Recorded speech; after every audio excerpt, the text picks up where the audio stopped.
Cell మంచిది ఉండాలండి. First of all నా సెల్ కూడా బాగలేదు. కొంచెం మంచి సెల్ ఉండాలి. మంచి సెల్ ఉంటే ఆటోమేటిక్గా చూసే వ్యూవర్స్కి బాగా అట్రాక్షన్గా ఉండాలి వీడియో ఏదైనా కూడా. ఇప్పుడు నా సెల్ కూడా చూడండి, మబ్బులో కూర్చున్నా ఎంత నల్లగా కనపడతా ఉంది ఫేస్. ఇలా ఉంటే కనుక చూడరు చాలామంది. అందుకని అంటే ఎవరి స్తోమతను బట్టి వాళ్ళదిలే, నేను మళ్ళీ అట్లా కిచ్చపరచుకోలేదు. నా స్తోమత ఇంతే కాబట్టి నాకు ఇట్లాంటి సెల్ ఉందన్నమాట.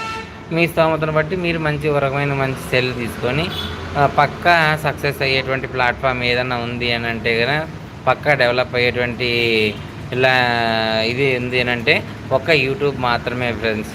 ఓకేనా? సో నేనైతే పక్కా రాసిస్తాను అనమాట. అందుకోసం అని చెప్పి ప్రతి ఒక్కరు కూడా యూట్యూబ్ స్టార్ట్ చేసిన వాళ్ళందరూ కూడా మంచి సెల్ తీసుకోండి. ఉన్నంతలోనే పర్లేదు, ఫేస్ క్లారిటీ కనపడితే చాలన్నమాట. ఫేస్ క్లారిటీ కనపడి లొకేషన్ బాగా క్లియర్గా కనపడితే ఆటోమేటిక్గా వర్కౌట్ అయిపోతుంది అనమాట. సో ఓకేనా? సో అందుకోసం అని చెప్పి చెప్తున్నాను ఫ్రెండ్స్.